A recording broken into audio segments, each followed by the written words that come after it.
Hello, folks. I'm still getting used to the fact that these Brooklyn Rail afternoon readings start on time. Poetry readings in person aren't supposed to start on time. They're supposed to start at least 20 minutes after the hour. So. But then in person is a more suspect phrase than most people realize.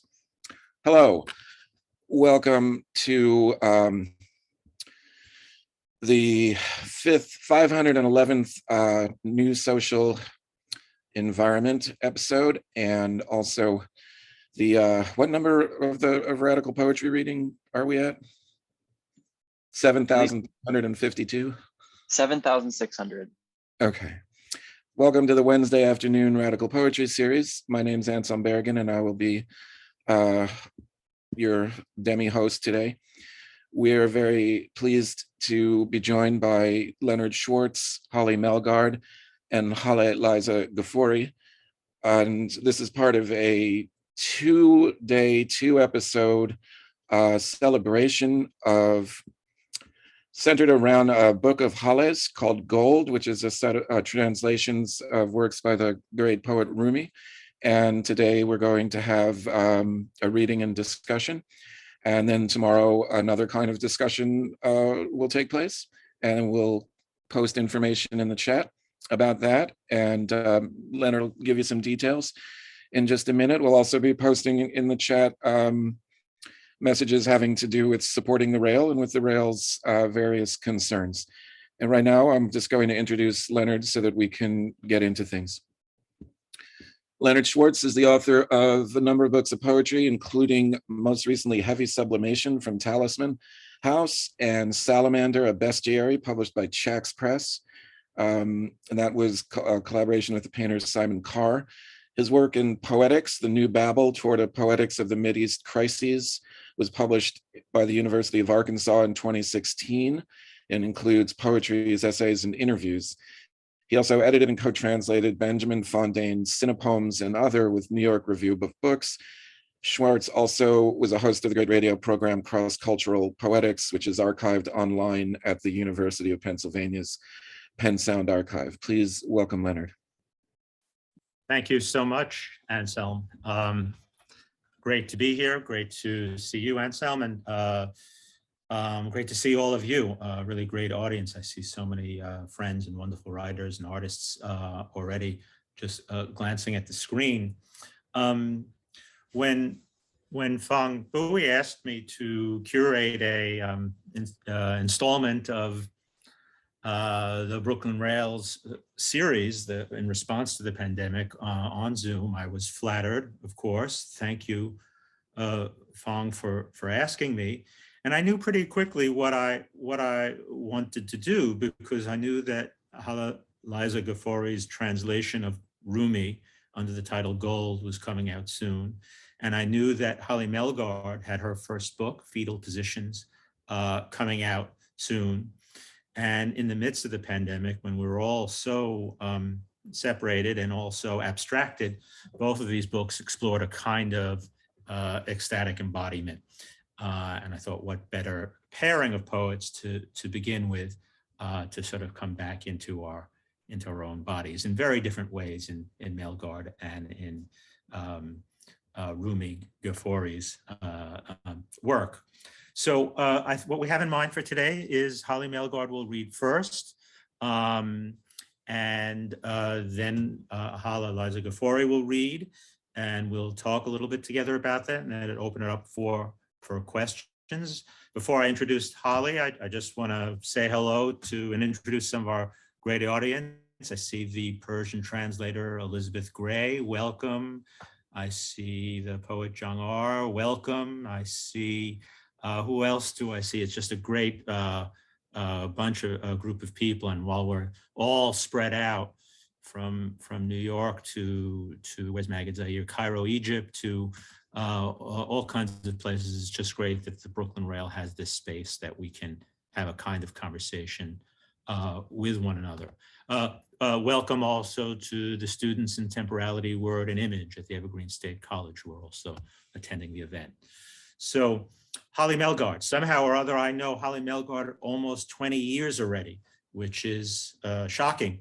And she's always been shocking, even if it was from day one, so or surprising at any rate. Haleh's a veteran of the poetry world, and yet here I'm talking about her first book. She's had many books that have been published through her own project, which is called Troll Thread. This is the first book now published by Roof Books, coming out from something outside of that publishing project. She's associated with a kind of conceptual poetry. She's associated, therefore, with something very cerebral and very mischievous. But at the same time, somehow, that conceptual poetry is very physical and very, very embodied. The new book, the first book, Fetal Position, is in my hand here. About the book, Tan Lin writes, fetal position transcribes the sounds and contexts under which labor is birthed, belabored, codified, intensified, exhaled, expelled, taught, expropriated, and terminated. To labor is to produce, and the production of labor turns out to be a labor also. Here our labors are transcribed laboriously, oppressively, and with violence, a stunning expansion of the labored practices of labor and its underbelly, which happens to be us. Please welcome Haleh Melgard. Thanks for having me. Thanks, Leonard, for putting this together, Anselm for hosting, the Brooklyn Rail, Nick and everyone for putting this together, and of course, Haleh for giving me this honor of reading with you to inaugurate the arrival of your book, which is just out now. It's brand new. It's a babe in the wood. It's just arrived. I'm gonna read to you guys today two pieces from this book, Fetal Position, and I'll give you a sense of the larger framing of the book.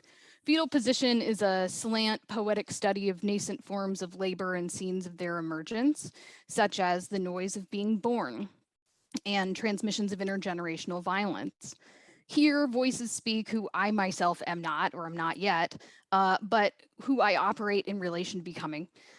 So potential parent, aspiring full-time employee, deranged cat lady, a hurt person automated to reproduce harm, all of whom work to navigate futures in foreclosure.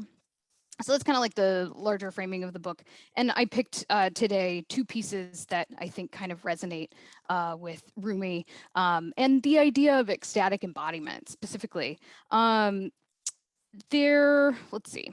So there's some, I think, useful epigraphs at the beginning of this that I think are helpful here. The first is Audre Lorde in Poetry is Not a Luxury.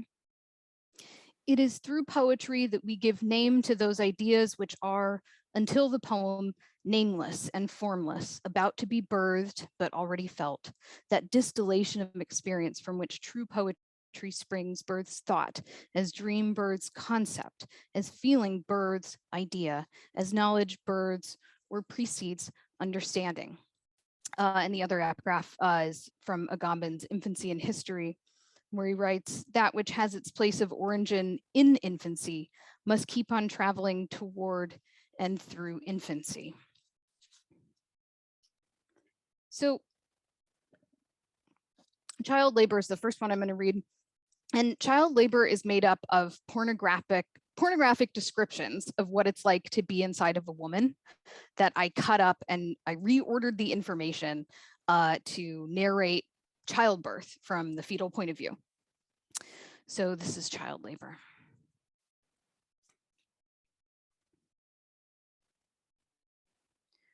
What it felt like when I was inside of her, the way she felt when I was inside of her. I mean, I never thought the stories were true until it happened to me. What it felt like to come into her, and when I came out of her. When I was inside of her, deep in her body, I was so deep in her, I was all the way up to her stomach when I was in her. She felt so small and breakable. I felt so big compared to her soft walls, which kept getting tighter. I had never felt so hard before, and I didn't think I could get any bigger. It was my first time. At first, all of me was inside of her. My little finger, my middle finger, 2 fingers, 3, My left hand, my right hand, my whole fist was in her, both feet, both legs, my torso, my arms. I was shoulder deep in her, knee deep, dick deep, balls deep in her. My ass, my crotch covered in her. My head slid around in the mess. Her frame felt so tiny when I was inside of her. She was wrapped so tightly around me, I couldn't breathe.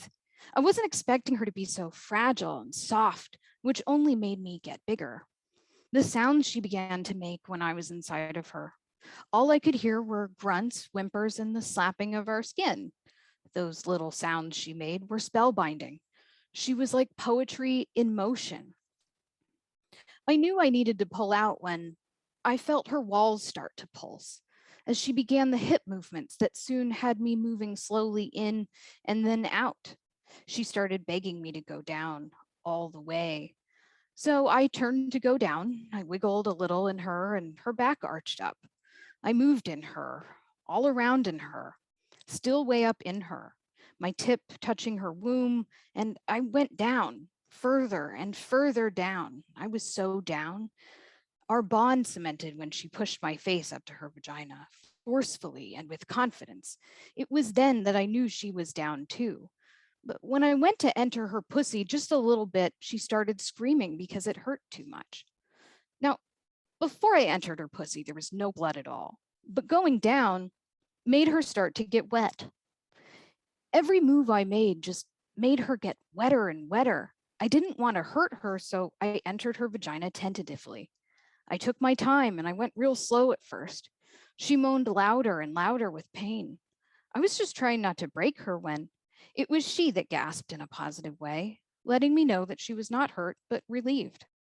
Her moan of approval made it clear that she liked what I was doing, like she couldn't get enough. Eventually, I stopped trying to make her bleed and just went for it. I buried my face deep in her snatch, doing my best to look involved without getting it in my mouth.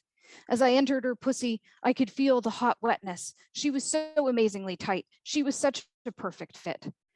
My genitals had just barely entered her vagina when it felt as if I had entered heaven. Moving in her tight little hole, her hole felt even tinier with my junk. Inside that little cunt, my shit up all in her shit. I wanted to scream with pure joy at this wonderful feeling I was experiencing. I mean, I expected it to be warm, but it was hot. I expected it to be wet, but it was soaked. I poked just the tip of my head into the next hole, pushing my head all the way into her other hole. I could feel the blood pumping through her, blood pumping in and out. She was pumping too. My blood pumping, our blood pumping, my fist pumping. We were pumping together. I was so pumped, pumping harder and harder. I kept my mouth closed tightly as I moved around in the mess. Push, I heard her say. So I did. Come on. Oh, fuck me. Ah, she demanded, bearing down on me. She clenched my head between her thighs like she was trying to smother me. I didn't fight it. I was getting into it. Yeah, she agreed. Her body released those juices even louder than her mouth. The grunts coming from the both of us were disturbing. She insisted I pull out regardless, but we waited until I was ready. When I came out, it was like a shock of white light blinding me. There was white stuff all over. Blood was pouring out of her vagina. The bedspread was soaked in a puddle of her juice. A great deal of the slime had slid to the floor. I saw colors in there I'd never seen before. She let out a sigh once I was all the way out. She looked at me and then at the mess and back at me. And then I started to cry. Even harder afterwards than when I was in her. She reached for me and began to run one of her hands along my face. Her touch was so light and warm. She leaned in for a kiss. I leaned back with my eyes closed. She gripped me tighter than ever before, this time with her arms. In that moment, I was hers and she was mine and we were one. Just then, a nurse came up, gave me a tug, and took me back to her room. I was surprised they didn't get jealous of each other, which I would have never imagined would happen in real life. I mean, dreaming about it was one thing, but living it was a whole other story. So that's child labor. And I felt bad saying this before I read it, just for Anselm's sake. It has an epigraph. It's formatted to look like Alice Notley's Descent of Valette, the feminist epic, like recuperating the origin story for womankind, and so it looks like this. It's got this similar fragmentary like quoting of lines, and it actually opens with an epigraph from Alice. It goes there. It's from that book. There is past, present, and future. The future then cried out, "Where is my life? Where is my life? You have stolen my life." There was a silence. So that's child labor. Meanwhile, I've got this other poem I want to read to you today. It's called Divisions of Labor. And Divisions of Labor is a transcribed, alphabetized list of sounds uttered during dramatic portrayals of childbirth in YouTube videos. So I'm going to read the epigraph, and then I'm going to read to you actually from the chapbook version of it, which I designed because it's formatted to be like a children's alphabet book.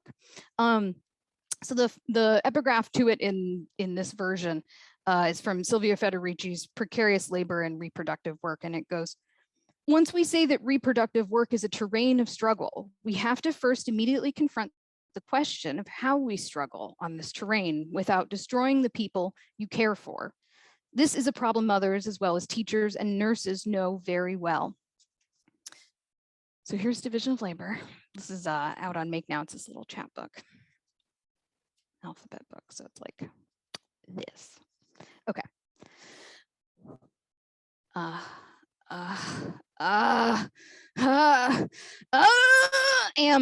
Anesthesia, asshole, baby boy, baby girl, baby is being born, baby is coming, baby is here, bastard, you bastard, be a baby, birth, bitch, boy, boyfriend, breastfeed, breathe, I am breathing, break it, broke it, just broke,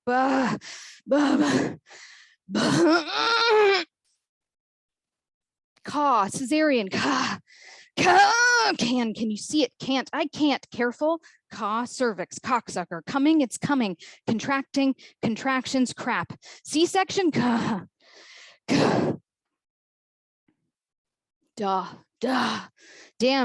it, daughter, dead, is it dead? Die, do it, do you see a head, do you see it, do you see the head, doctor, don't, drugs, dying,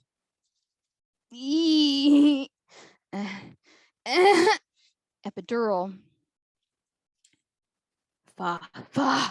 farther, go any farther, for fuck's sakes, for the love of God, forcing, fuck me, fucker, fucking hell, further, a little further, much further, get it out, get me, get out of me, give me, girlfriend, give it to me, give me something, giving birth, go, God, going, gone,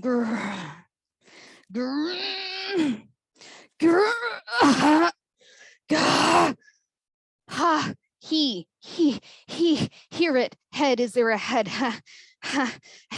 help me, her, holy shit, hold it, I can't hold it, who, wow, husband, hurting, hurts, I am trying, I can't, I think it's almost, I'm trying, inside me, is it, it's really happening, it can't, it isn't, it's really happening, it just won't, it's happening, Jesus Christ, just,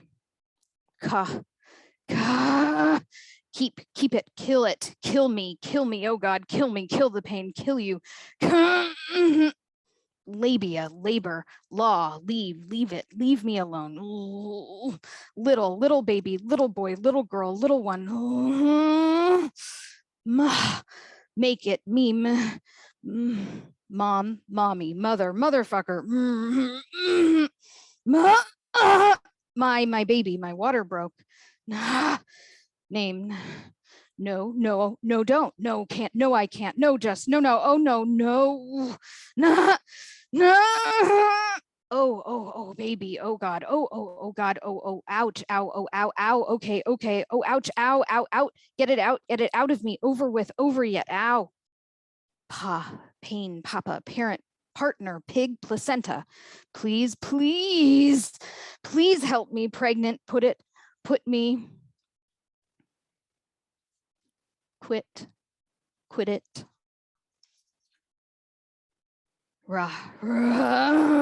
Relax. I'm trying to relax. Enough. Relaxation. Rest.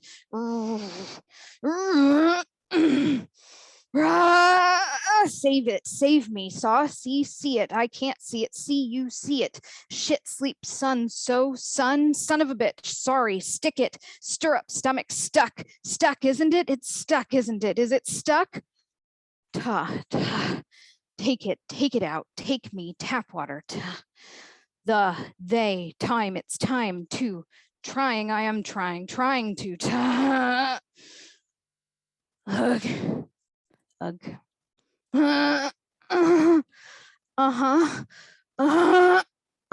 Umbilical. Uterus. Vagina. Very, very, very much. Very, very. Water. What is it? When is it? When will it? Where is he? Where is it? Will I? Will it? Will he? Will she? Will they? Will you? Who? Whoa. Who? Why won't it? Worse pain. Wow. Ex-boyfriend, ex-girlfriend, ex-husband, ex-partner, ex-wife. Yeah. Yes,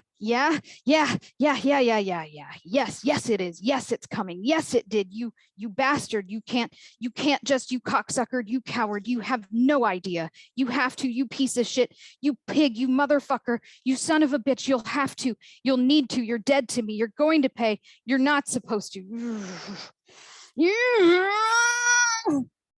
And there's nothing for Z. Thank you so much for having me.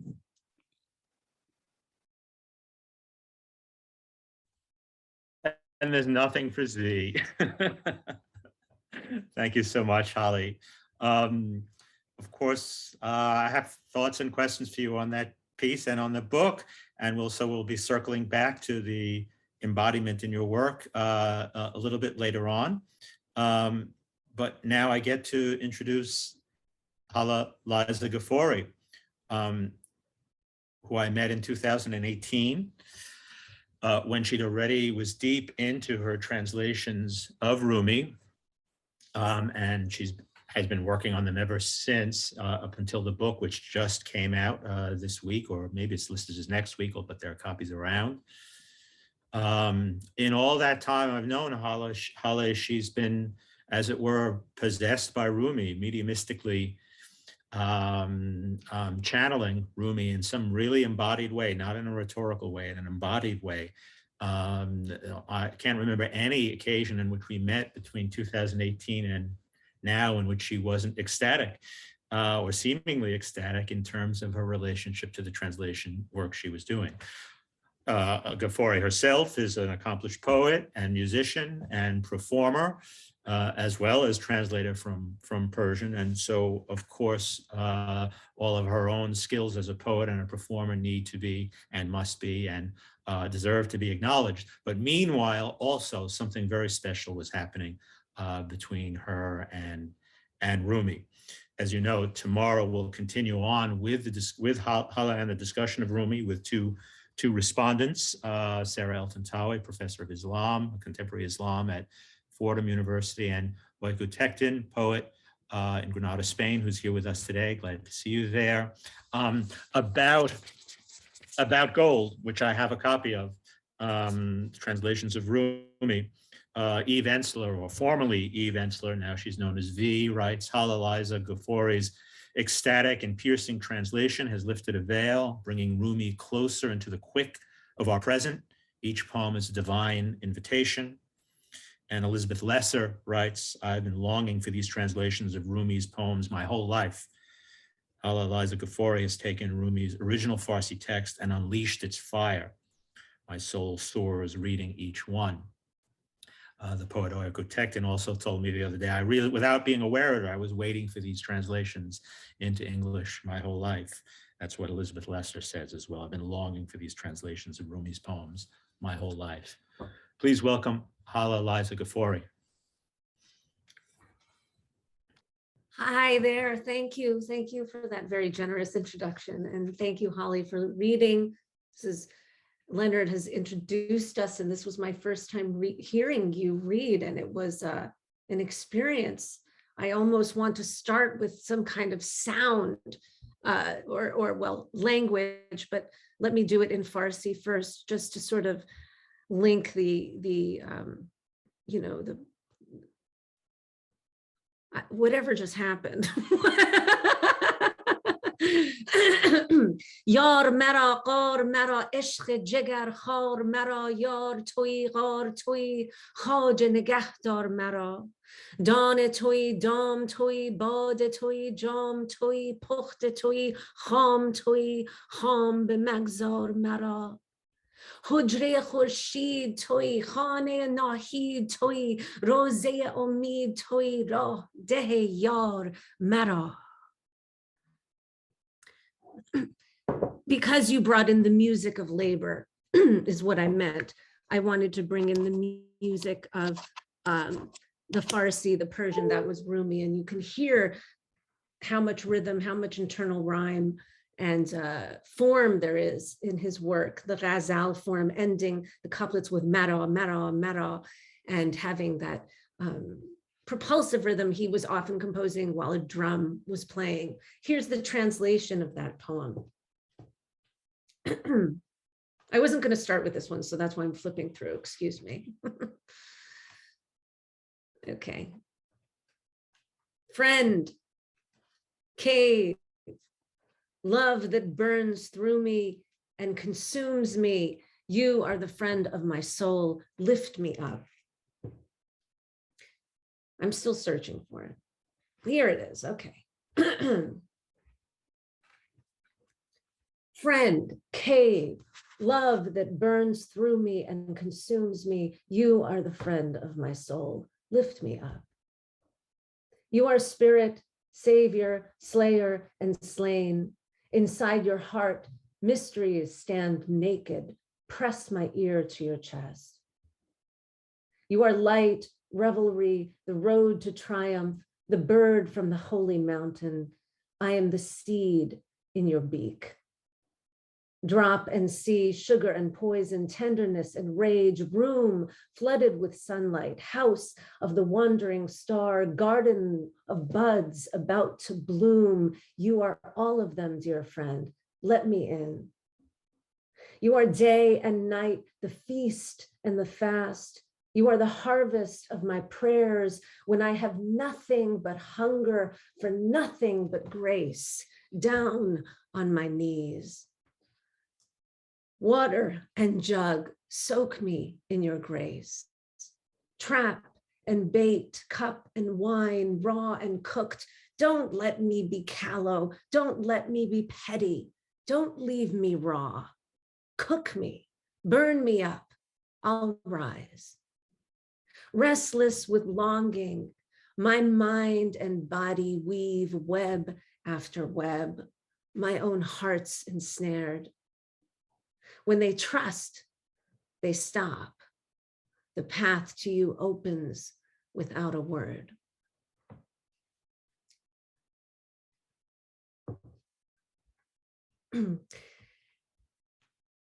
Here we have a poem where we see Rumi's utter devotion to his own transformation. Sometimes he sounds hard on himself, but as he often reminds us, it's compassion that enables any kind of transformation. So here is his poem.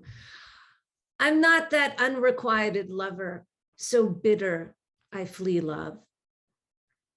There's no dagger in my hand, no urge to dodge a challenge. I am a wooden board the carpenter sizes up. His axe, his nails, they don't worry me. Let the carpenter make something of me. If I resist, let love's flames have me. I'll be cramped and dark as a cave if I flee the friend who finds me there.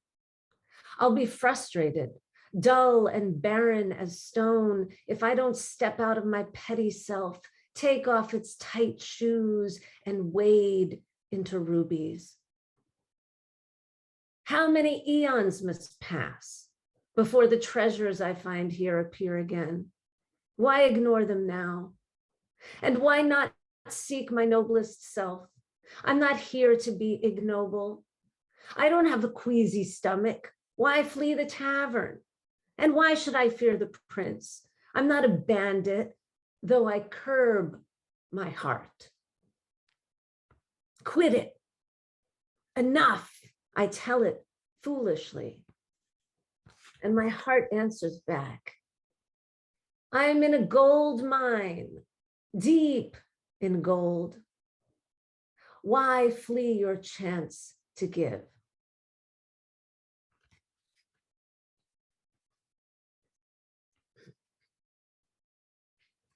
You found me once again, you thief of hearts. In drunken ecstasy, you searched the bazaar and found me. Even through sleepy lidded love-drunk eyes, you spotted me. I ran to the tavern, you found me. Why do I run when no one can escape you? Why hide when you found me 100 times? I thought I could lose you in a crowd of people, but you find me even in crowds of secrets, even behind my own masks. What a blessing to be sought and found by your eyes. What luck to be caught in your twists and turns, loving seer, persistent seer, towering cypress of countless gardens. I was pulling a thorn from my foot when you found me. You showered me with flowers from your fertile beds. Dear nightingale, your melodies opened my ears. Like a ladle wanting its fill of light, I plunged into the moon's halo. At the bottom of that bottomless pot, you found me. Like a deer fleeing a lion, I ran through the desert, deep in the mountains, you found me. Wounded, I shed my blood on every path. You followed the drops and found me. I was a hooked fish writhing in the waves. At the end of the line, you found me. You roam the skies and catch galloping deer. With all that skill and patience, you found me. The moment you found me, you gave me a cup brimming with love's wine, heavy enough to match the weight on my soul. Every sip lightened it, every sip a balm. I drank till empty, my soul took flight. I have no mind, no ear, no tongue today. The source of thought and word found me.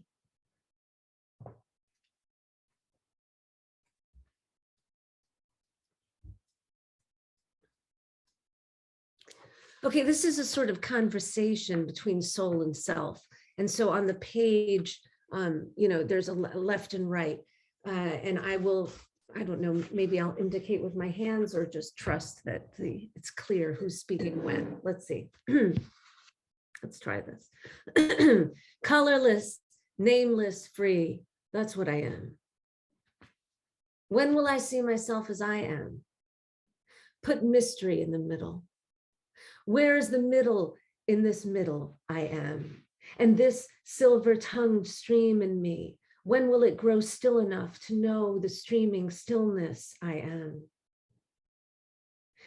The ocean I am, drowned in the ocean I am. Shoreless, boundless, wonderful. Don't look for me in this world or that world. Both worlds are lost in the world I am. A luminous void beyond profit and loss. Wonder abounds beyond fear of loss and lust for gain. My soul, you are my true eyes.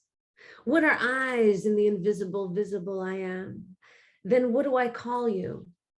Silence. Words can't name what I am. Then praise the wordless speaker I am. I race through emptiness, footless like the moon. Praise the footless runner I am. Why are you running? To reach me? Settle in the placeless place I am. Settle in the nowhere, everywhere I am. The moment I saw Shams of Tabriz, I saw the supreme sea, treasure, and gold mine I am.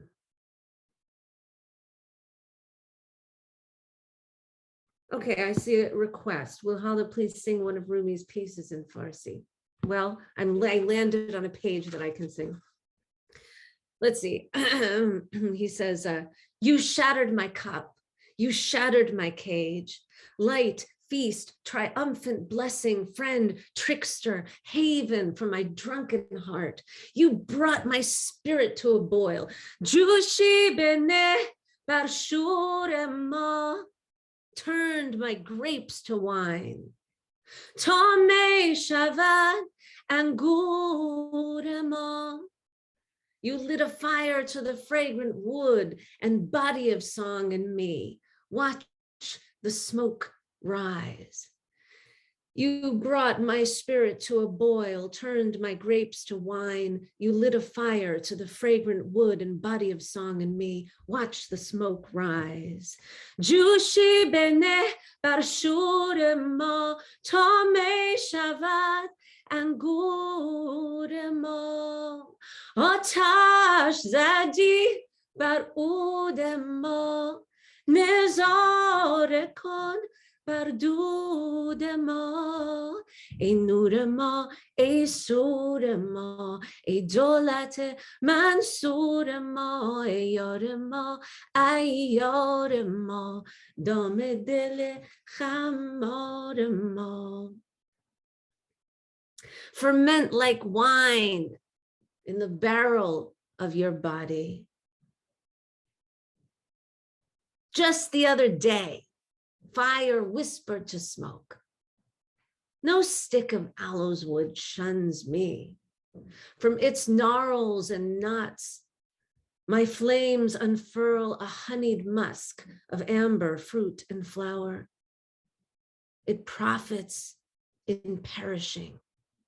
It welcomes me, even thanks me. At the doorway to emptiness, all knots come loose. Cheers, my flame-eating friend and love-slain victor. We saw you rise from the dead. We bow in awe. Look at the earth and sky, pawned to existence. One blind, one blue, beyond them emptiness, a gold mine. Joy streams from it.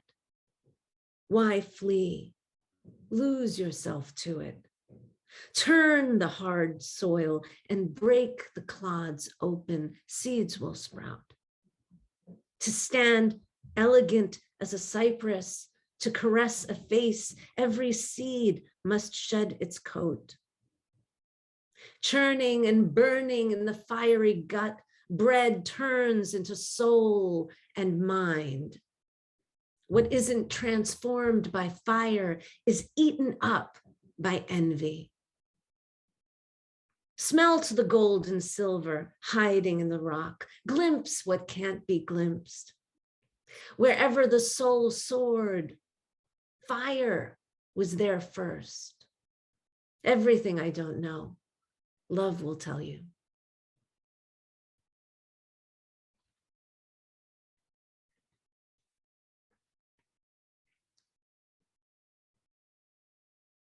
We're nowhere close to spring, it seems, today in New York. There's like sleet falling. I don't know, what is that outside? Or it's rain. It looks like snow from here, but something in between.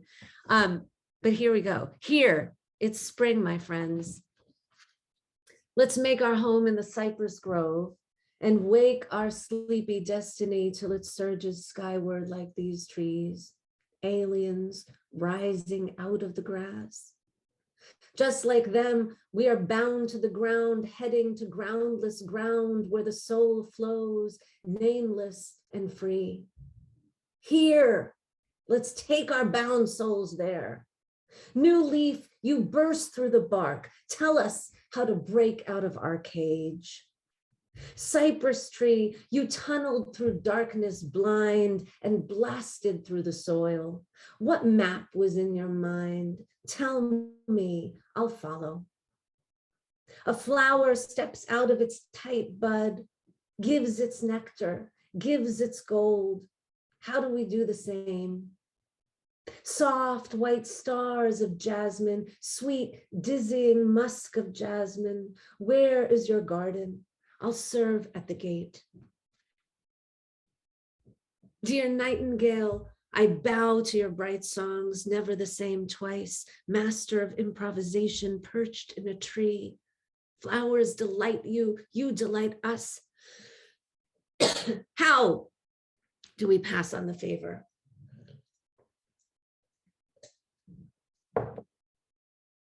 Cypress tree, like a prophet dressed in green, you whisper secrets from that alien sea, drawing down its pearls and coral, adorning our ears. Listen, you say. Listen to the flowers, listen to the nightingale, translating secrets into song.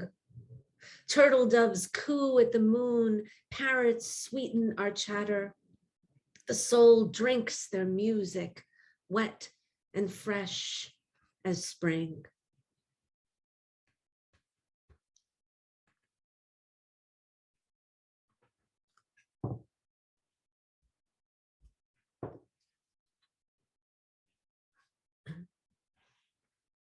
I don't know what time I started.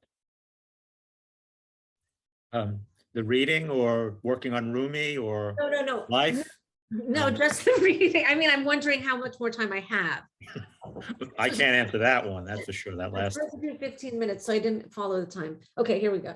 Sufis arrive from left and right, wandering door to door, alley to alley. Where's the wine? The heart is a door, the soul an alley, and the wine flows from God's jug. The cupbearer opens it, calls out, greetings, friends.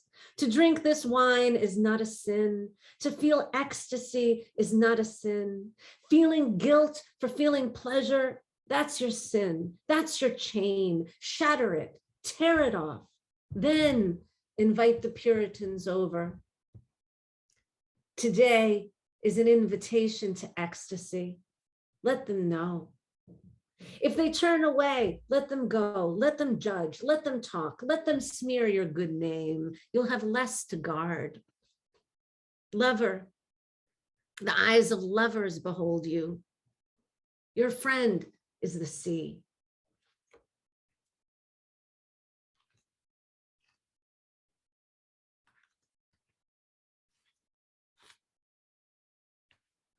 This time, I am wrapped and entwined in love. This time, I'm free of worry, no obsessions with self-preservation. Thought, sense, reason, I scorched them to the ground. I tore my heart out. I'm still alive. Nothing ordinary here, my friends. Even the love-drunk ecstatic would be shocked to feel what I feel. Even the madman spilling stars would flee this pitch of ecstasy. I linked arms with death and leapt into emptiness. My mind second-guessed me, chased me down, tried to scare me out of surrender. Why should I be afraid? I give form to formless fear. I write its every rant. Once I lived in a prison of circumspection. I thought I was being prudent and wise. A prison, why? What have I stolen? I drowned there in a sea of blood. I wept like an untamed horse at bit and bridle. I washed my blood-soaked clothes and mind in the soil. I washed my blood-soaked clothes and mind in the soil. Blood nourishes a baby in the womb. Blood thunders in the baby's ears. Reborn so many times, I know that music. Come into my invisible dwelling, see through my eyes. Love's wine flows here. Drink with no mind, till you laugh with no mouth.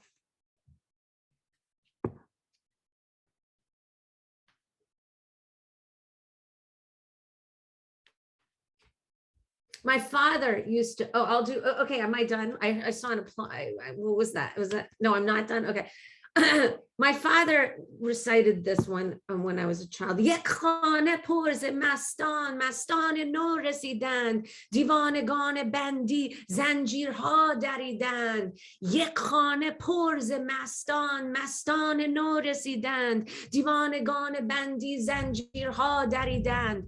This wild word mast, mastan, the mastan are the masked ones, and the mast means intoxicated with existence, intoxicated on the mysteries of non-existence, intoxicated by this whole improbable situation of life. What is this indeed? What are these things? What is language? What is this flesh? What are these bones? How did this even happen? How are we sitting here on Zoom in this gallery of 100 people? Or what is this gallery of 100 people? This is, you know, when he says, I don't know this 9-story house. I don't know. There's a whole poem. I'm not going to read that one right now, but he goes, I don't know this. I don't know any of this. What is this? And that kind of sense of bewilderment, that kind of sense of childlike awe coming out of an adult human is one of the ways that leads us into this state of intoxication called masti. One of the ends, besides letting love's flames burn us to ash. Right. So here is that poem. So in that poem that my father would recite is that word, the mastan. And here is a piece of it on page 63. The house overflows with drunkards. More come knocking. Crazed but still bound, they tore off their chains. You can't quiet this ruckus. The heavens are beating the drums in celebration. Ecstatic souls, hearts that serve the heart, broke free from their prisons. They shattered the jugs. No need for them. Their bodies are barrels. Their blood is wine. Oh God, what wine did they drink? Oh God, what love did they taste? And I'll end with one for Putin. On the other end of the spectrum of existence, the man who is so self-obsessed and has no sense of the spaciousness or emptiness of befriending the emptiness, right? This very Eastern thing that the wonderful Pema Chodron speaks of it from a Buddhist angle, and Rumi touches upon it from a Sufi angle.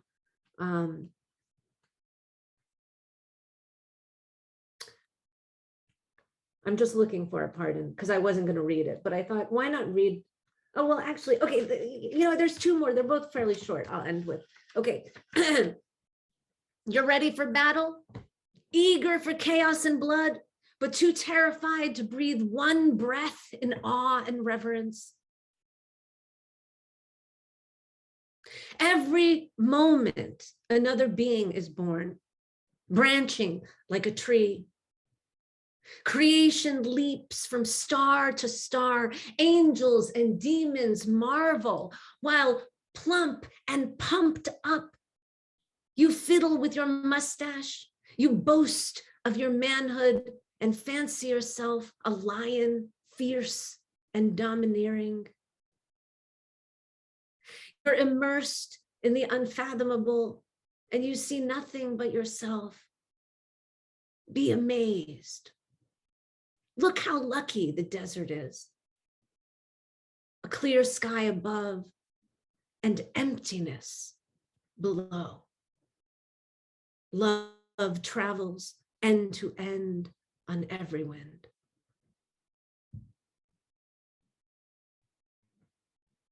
Open your eyes. Now the last poem. I think I know this one better. Open your eyes to the four streams flowing through you. Water, milk, honey, wine. Pay no attention to what gossips say. They call the wide-eyed flower jasmine. They call the wide-eyed flower thorn. The wide-eyed flower doesn't care what they call it. I adore that freedom. I bow to it. Some say you worship fire. Some say you follow scripture. What do they know? Labels blind and tear us apart. Your eyes are not a vulture's teeth. See through the beloved's eyes. See one when your mind says two. The angels adore your love-drunk eyes. Open them and dismiss the vicious judge from the post you gave him. Bow to a human and greet the angel.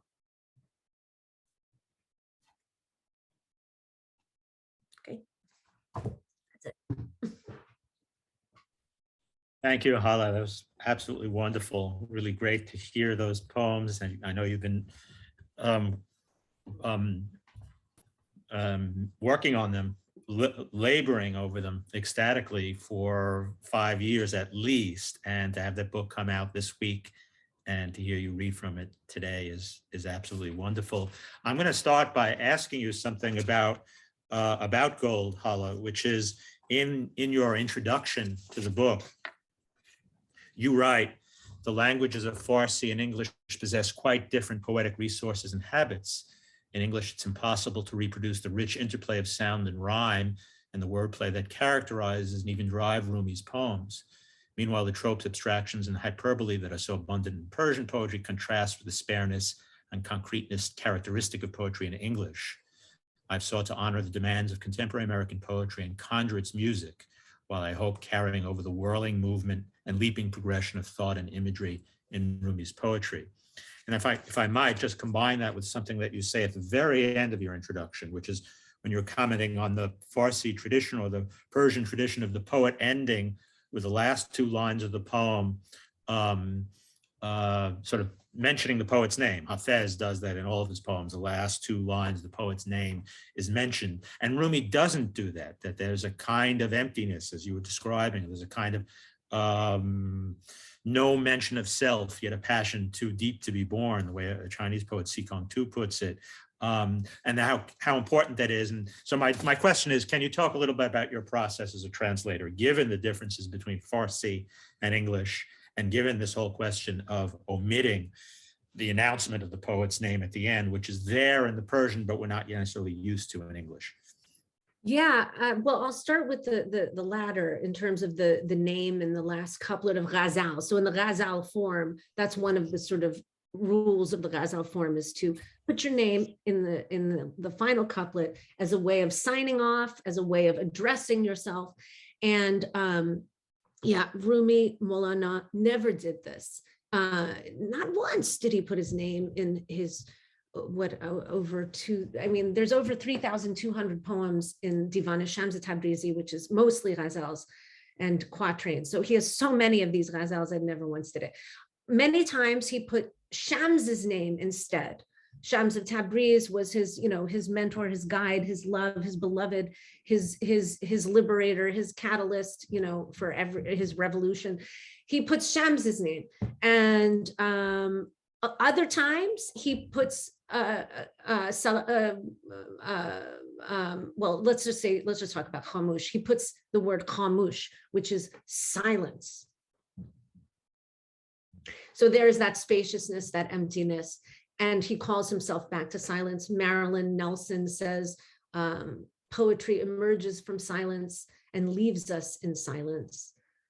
So, he is, in a way, by calling in the silence, calling forth the next poem. And he also, some Iranian publishers also thought that Khamouche was a kind of funny pen name too. It might have been a sort of underground pen name, which is ironic because he was so loquacious. So to call himself Silence is funny. And, you know, he was always playing with those kinds of paradoxes, and he wanted to be nameless. He talks about namelessness. The Persian word is binami, namelessness.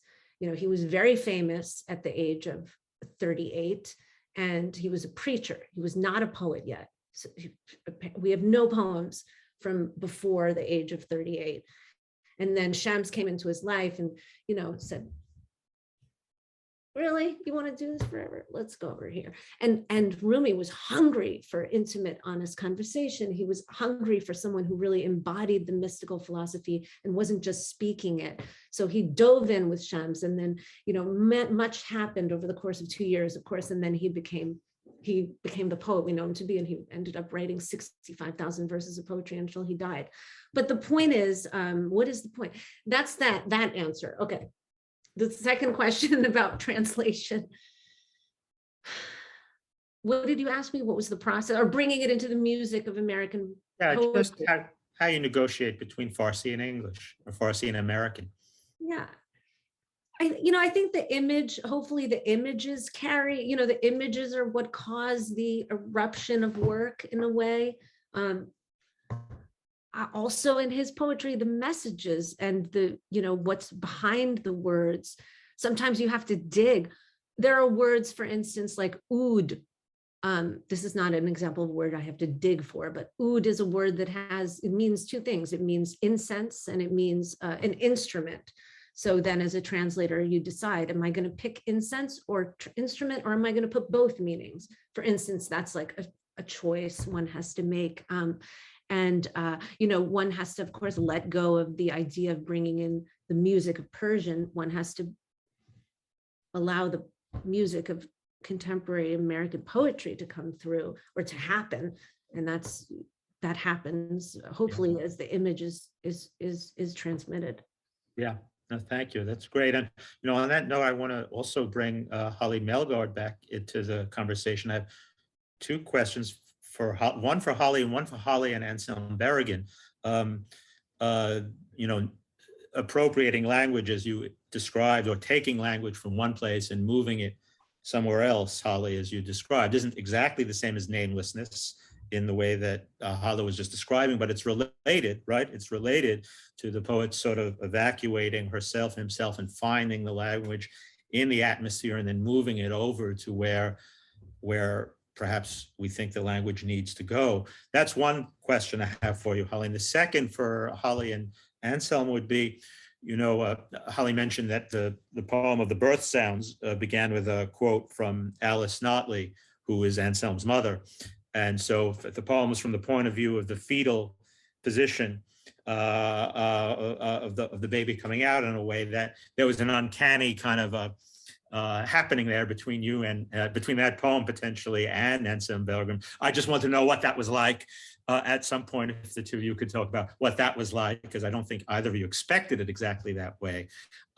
So those are my two questions for you, Haleh and Anselm. Wait, so clarification question. Your question was appropriation. What was the question about appropriation? The question was about your concept of namelessness. Haleh was talking about namelessness in Rumi, and there's a kind of namelessness that happens here when with each poem you specified where you got the language from. This is not my language. This is language I got from YouTube videos of birthing mothers or pornographic texts and so on. So I just wondered if you could talk about. We have different ways of talking about that, but I think Gafori just created a new one for us in terms of how to talk about it. Absolutely. A new old one. Yeah, well, I mean, so for me, for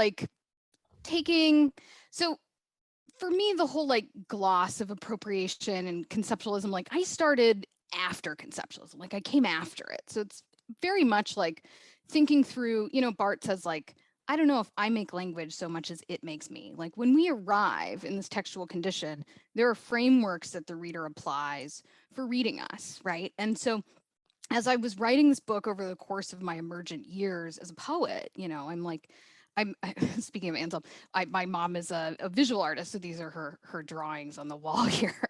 So I live in relation to, you know, the made thing that precedes me as I speak, and finding frameworks to make sense of this present life. And I don't have children, but I'm always read in relation to the prospect of having them when I'm considered for jobs and when I'm, you know, taken seriously or not in a workspace, when it's assumed that the administrative or the housework chores must be my job, right? Like, so the role of caretaker, the role of potentially the invisible labor of the maternal is like always following me as a framework.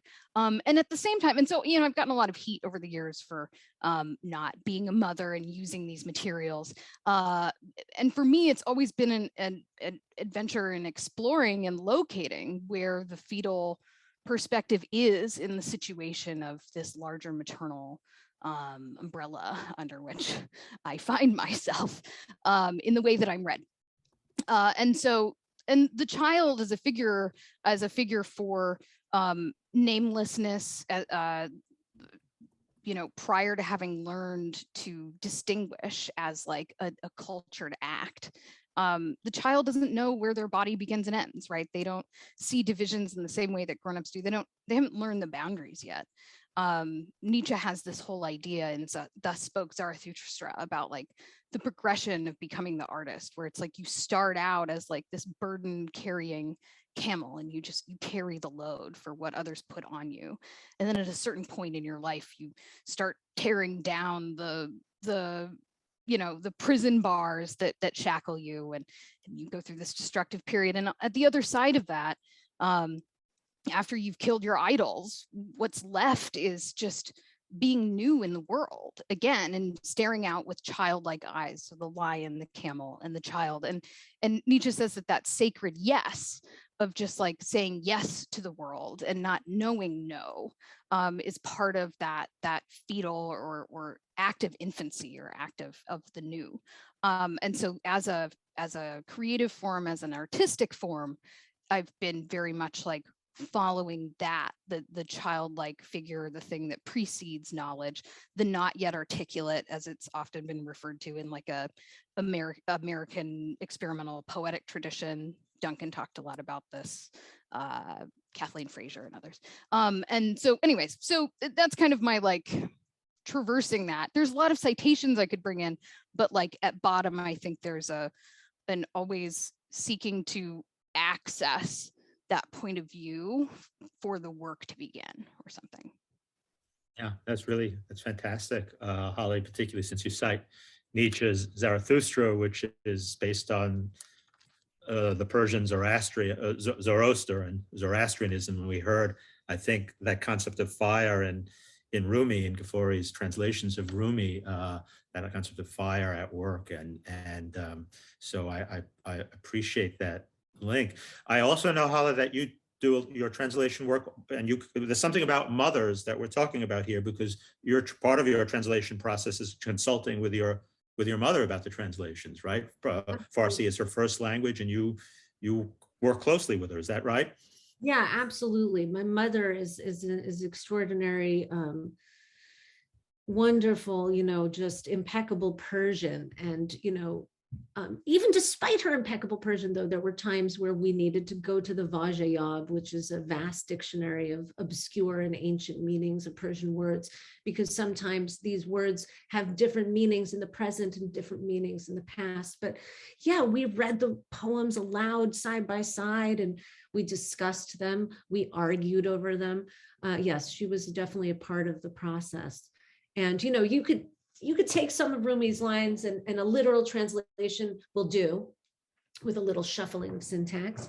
And then you can take some lines that, you know, I'm going to need to play a little bit with it. And then there are some lines that you take 10 Iranians in one room, and they're going to argue about the meaning of it, you know. So some are more elusive than others. I mean, this is obvious, but, you know, there's this beautiful essay by Galway Cannell in his book of Rilke translations, where he talks about, you know, that sense that here he wonders, or he addresses the question of why so many people translate Rilke, which also why do so many people translate Rumi? And he talks about how you read his writing and even translations of it, and you feel like, oh, there's something there. You have an intimate connection with it, and you feel like there's something there that you want to pull out that hasn't yet emerged. That there's this, well, I like to think of it as this kind of muscular animal, sometimes under the translations. And so you want to go back to the original text and see if you can unleash the animal. That's part of the process. Yeah, that's great. That's fantastic. Anselm, was there anything any response, anything you want to say about the question of mother in Haleh's poem, and also what Haleh just said? You have a mother, right? Yeah. Well, it was nice. I mean, when I'm not unused to my mother, my father, my stepfather, my brother coming up, somebody sent me a message in the chat who was worked as a student with my namesake Anselm Haleh in Iowa back in the early 70s. I introduced John Yao at a reading a couple of weeks ago, and two older gentlemen came up back to back and told me they had heard my father read in the 70s.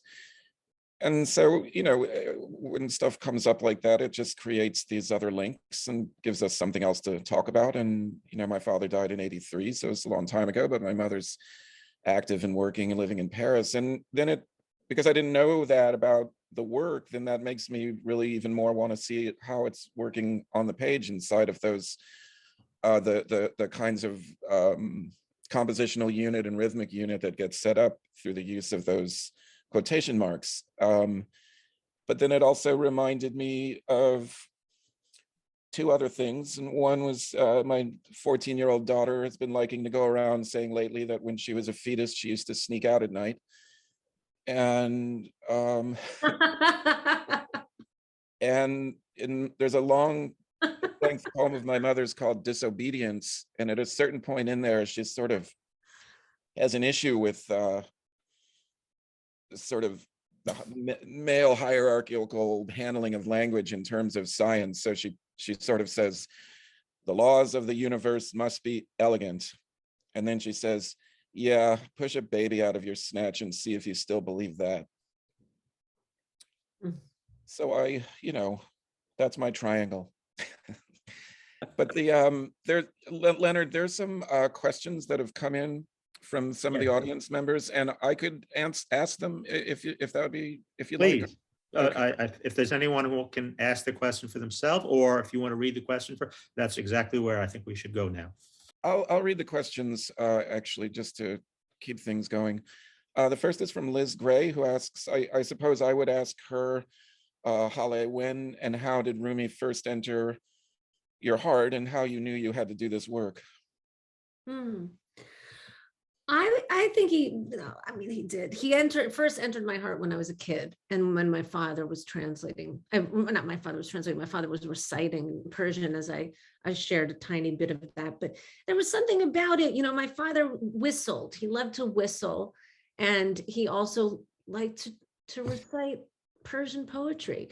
And when that would happen in the house, something would shift. And the poems kind of would gallop across the living room because they had such a rhythmic, propulsive energy. And I would stand there, in the dust, just like what just happened, in awe, not necessarily understanding the poem yet, but recognizing that there was something important and powerful and transformative about language and about particularly this poet.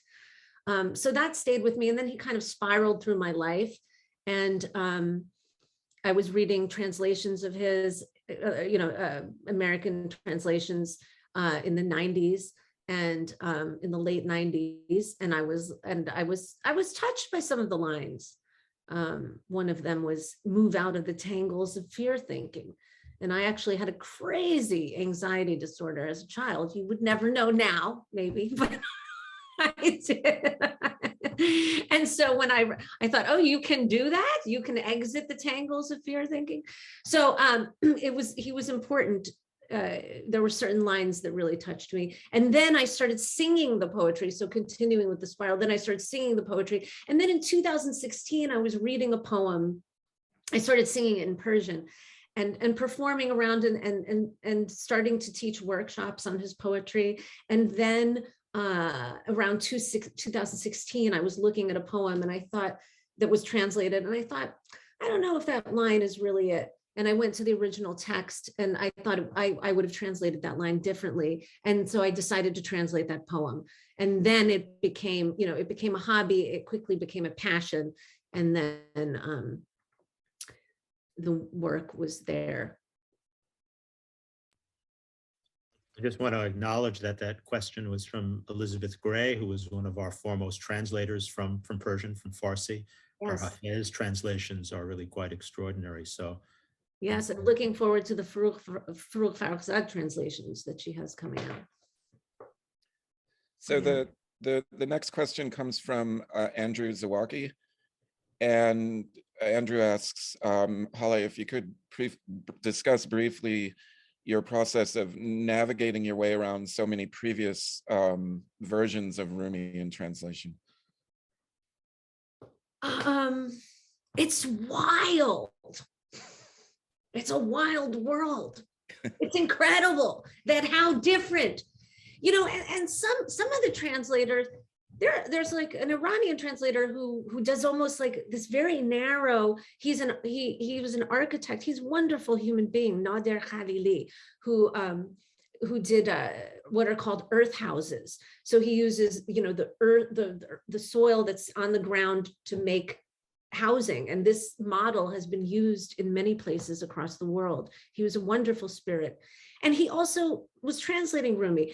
And in the way that he uses such a minimalism in the building of house, he would almost do what I would call cliff notes. It was so sort of like he would cut out many, many lines and then make it very, very simplified. That was just one approach. It was surprising, but sometimes it worked. People have all different ways of approaching it. I am shocked by some of Coleman Barks's translations. If you look at, there's a poem, How Could I Have Known This Longing Would Drive Me Mad? It's in gold. His version is called Content with Ignorance. And if you look at the two poems, you will see how vastly different these translations are. What is happening? One of the things that's happening is we are able, when we're translating the ghazals, to extract lines that we want to extract because the couplets stand on their own as independent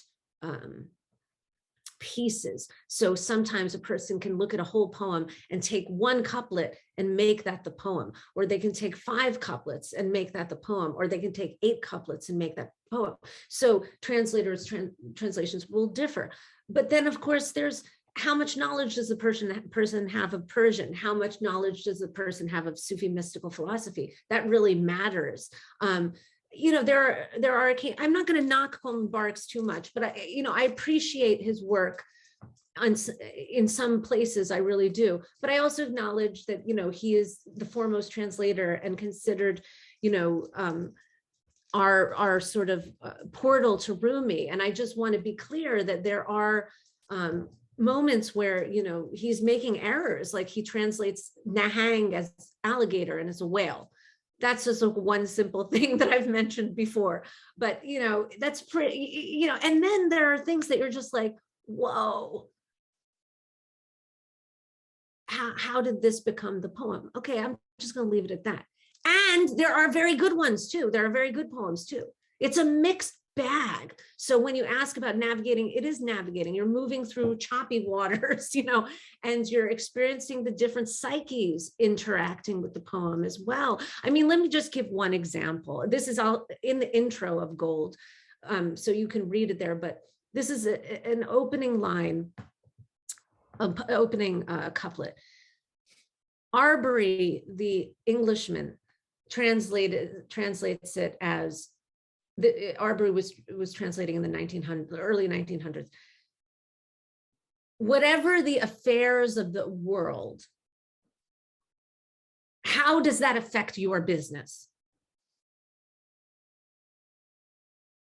Sounds like we're in a business forum, or like a capitalist business forum.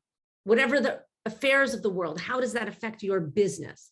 Coleman Barks used Arbery's translation and arrived at whatever the way, or what way, I'm sorry, I don't remember the exact first line, is something along the lines of what happens, it is this, what happens in the world, what's it your business? What happens in the world, what's it your business? Now we have the introduction of American apathy into Rumi. What happens in the world, what's it your business? We bomb Iraq, what's it your business? I mean, this was the New Age movement of the 90s. There was a certain level of apathy. And Rumi's, these translations were fueling that. I'm not saying his translations were causing apathy. That's not what I'm saying at all. But I'm saying there was a sort of experience there that we have to look at. What is the translation that I have is, whatever the ways of the world, what fruits do you bring? That's what he's essentially saying. Why did we arrive at business? Because karobar is an expression that means business, but he's not saying karobar. He's saying karetoku, baretoku. Where's your work? Where are the fruits? Show us the fruits. Share your gold. You know, it's a poem about generosity, and it's a poem about being on the verge of apocalypse and what we do. He sets up a series of apocalyptic versions, and he asks us, who are you going to be when the dance floor is burning? How are we going to show up? What's our level of generosity and love? So anyway, I'm rambling and expressing something that's in the intro, but I just want to share that it does matter. You know, and we have to decolonize translation, you know, and one of the ways that we do that is actually by noting the translator. So when we have all these things online that say this line, Rumi, this line, Rumi, this line, there's no accountability and there's no transparency of, well, who's Rumi? You know, we have to ask that question. That's one of the ways it's not about translating. It's not about patting the translator on the back. Sometimes when I put translated by Haleh Liza Gafori, I feel self-conscious of that. Like it sounds like I'm trying to be like, look, I translated. That's not what I mean by that. I mean, we have to be accountable for our translations. And we have to know who's, because it matters. Just gonna acknowledge that last question was from Andrew Zawacki, who's a very fine poet and translator from French. And as Caroline points out in the chat room, he teaches at the University of Georgia, Athens, lives in Athens, Georgia, which is where Coleman Barks lives. He's probably a stone's throw, they're neighbors. So this is a really loaded and a local question that Zawacki was asking, but really interesting to hear your thoughts. Yes, and I'm just looking, I just noticed the comments. I credit him with putting classical Persian poets like Rumi on the map, as what Elizabeth Gray said of Coleman Barks. And I agree with you. And I also want to say that line, move out of the tangles of fear thinking, that I heard in the late 90s was Coleman Barks, and it changed my life. So it's a mixed bag, you know, it's a mixed bag. He's done good work. And there were times where and we are allowed to to call it out sometimes a little bit, you know, but I appreciate him for bringing Rumi, and I appreciate many of his lines. Some of them are problematic. And some, were there other questions? Yes, there's a question from Nancy Helgeson, if I'm pronouncing that right, who asks, Haleh, please tell us something of Rumi and his Sufism in relation to his poetry. That's probably another question that you can answer for quite a while. Yeah, I will say, before letting you answer, Haleh, I will say that we do have another session tomorrow at the same time, where Haleh will be talking very directly about, I think, the Sufi backdrop, and we'll have two respondents, Sarah El-Tantawi, professor of Islam, and Oyutektin, who's here today to talk about Turkish traditions of translating Rumi. So I didn't mean to preclude your answering. I just realized that's a huge question, and I did want to mention we have an hour and a half for it tomorrow. True. Should I just take a one and a half minute stab at it? Sure. let's just say that, yeah, you know, Rumi, he was born into Islam. Born into a line of Islamic theologians, actually. Eventually became an Islamic preacher himself, and Sufism, the mystical branch of Islam, you know, definitely figures into his poetry. It figures into, you know, his bones and his blood. This mystical philosophy is very interesting and liberating. It is a kind of cognitive behavioral therapy, honestly. I mean, on some level, it is that. You know, it is a spiritual tradition. It is many things. It is a heart-opening and mind-liberating philosophy. It's something that drove him and allowed him, I think, to touch a level of ecstasy that, you know, that maybe a culture of consumerism and militarism doesn't really lead us to, you know.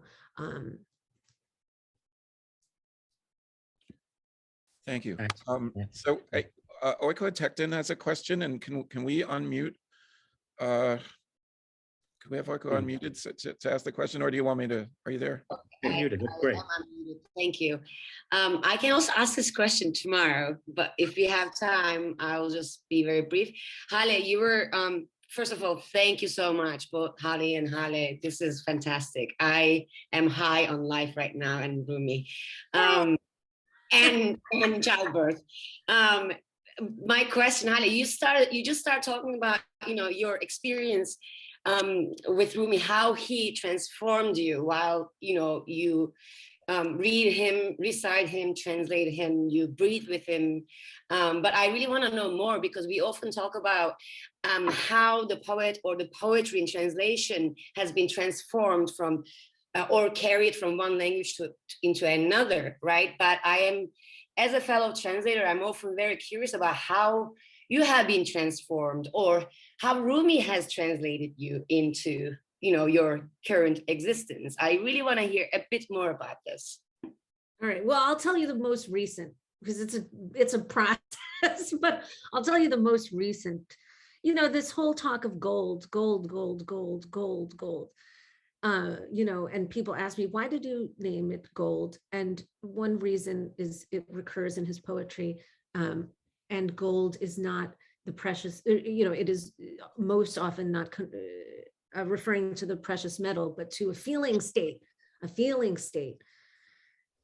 And the Sufis, you know, were alchemists in terms of transforming mental states. They believed that you could do that. Now, one has to believe they can do that in order to do it, right? Now, maybe one is wrong. Maybe you can't do it. Maybe you can't transform mental states, but you probably can, because, you know, you are you and your mind is in your body. And for goodness sake, if we don't have control over much, right? We sometimes want to control things outside. It's so hard to control this, but if we decide, what happens? You know, this is the question that the Sufis ask when we try to work with this interior in order to interface in a more optimal way. We are reaching a golden state of consciousness. The Sufi path the prayer sums up as, teach me to love more deeply. And gold is the deepest love. So what in the world, how in the world? There's so much work we can do on ourselves, of course. And of course, we also need to keep our eyes out on the world. We don't want to be always like internal. That's so, you know, we want to be engaging and taking in and helping and doing and being of service. And yet we also have to deal with ourselves. I told you, I had a terrible anxiety disorder as a child. I mean, it was terrible. I had to shed so much, you know, and even as I work with the last traces, this word gold has somehow come in handy. And I am going to say with Haleh, you know, and the importance of the somatic, the importance of recognizing the body as the holder of many emotional states, right?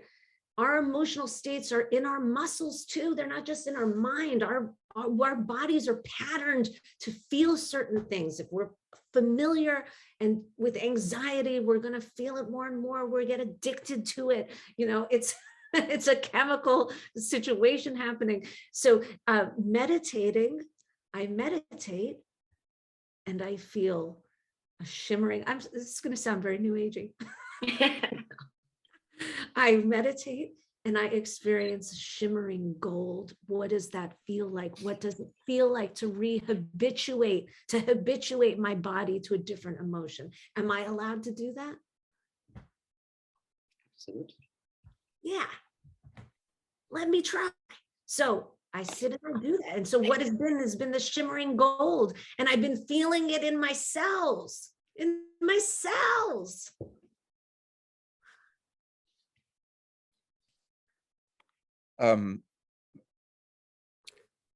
This is a pretty great conversation. There's one more question.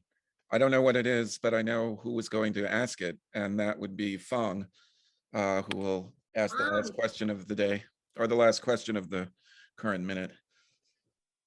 Thank you, Anselm. Thank you, Haleh. Boy, oh boy, you are galloping into a beautiful state of being. That's exactly what poetry is about. Yes. Yes, in Vietnam, we have similar tradition. We memorize and we sing our poem. And I remember meeting Serena Sat and Soja Ajari. It was the wedding of, who was it? Marina Abranovich. And then it was three of us at the tail end and having a great time talking about Rumi. And I think they became immediate good friends because I grew up also with some Rumi's poem and I memorized a few of them. One with great pleasure. I can recite out of memory now, eating poetry. You remember? My poems resemble the bread of Egypt. One passes over it, you can't eat it anymore. So gobble them down now, while they still fresh, before the dust of the world settle up on them. Where the poem belongs is here, in the warmth of the chest. Out in the world, it dies of cold. Have you seen a fish? Put him on dry land. He quivers for a few minutes and then is still. And even if you eat my poems while they're still fresh, you still have to bring forward many images yourself. Actually, friend, what you are eating is your own imagination. These are not just a bunch of old proverbs. Mm-hmm. Yeah, Yes. Thank you so much. I can't wait till tomorrow. And I'm so excited also that Anselm is now hosting all of the series of radical poetry reading. We put the poets high up at the rail, living organism. Don't tell the visual artist that. But yes, the poets are up there. They are our conscience, most courageous, independent-minded individual. And so I thank you all for gathering and celebrate Rumi, and congratulations on the new translation. And thank you, Leonard, for organizing this. Yes, let's go out and buy the older book and give away to our cousin and relatives. Yeah. Especially those brother and sister in Ukraine, you guys. You'll be surprised.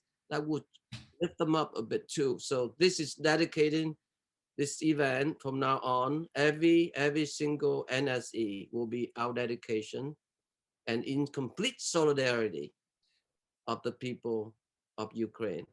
Yeah. So thank you, you guys. Grazie mille. Thank you. Yes, and also say for those, because we have people from Russia who are on the in the Zoom session with us, in spite of all the obstacles that are now in their way and all the risks that are now being taken to oppose the war. We weren't sure whether whether my Russian friend could join us today. I'm glad that they could. And so also in solidarity with the suffering that the war is causing for those who oppose it within Russia. Thank you so much, Fong, for that reading of the poem and that everything you just said, and for creating the Brooklyn Rail in this series. Yes. Thank you, Brooklyn Rail. Thank you. Wonderful. Sorry, go ahead. No, just wonderful, you know, these events are wonderful. Thank you. Well, they will continue. And thank you so much. And thanks to Leonard and to Haleh. And Fong, since you think so highly of the poets, we're going to get more pages in the print issues going forward, right? You can answer that later.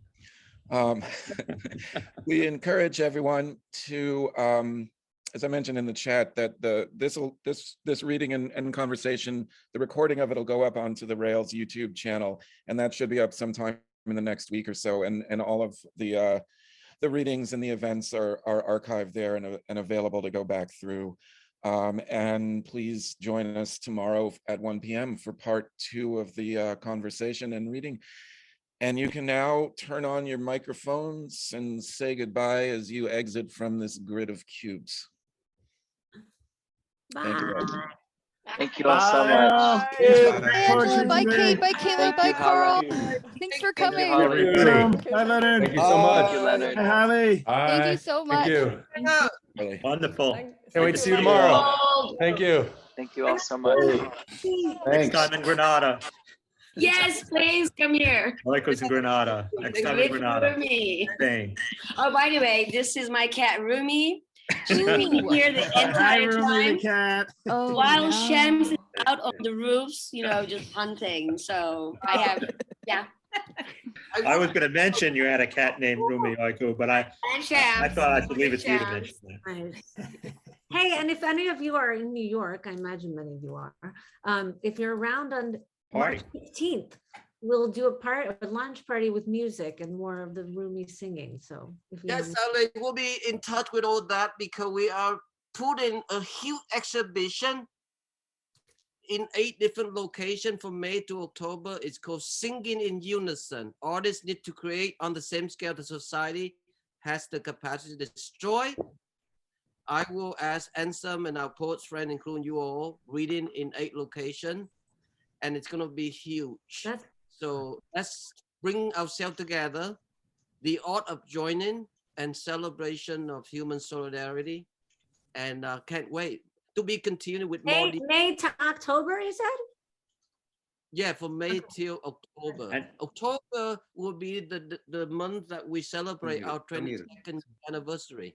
Great. And the book party, Haleh, is it March 16th at the Bowery Poetry Club? It's March March 15th. 15th. March 15th, if you are in town, March 15th at the Bowery Poetry Club to hear Haleh read it in person as opposed Right. to.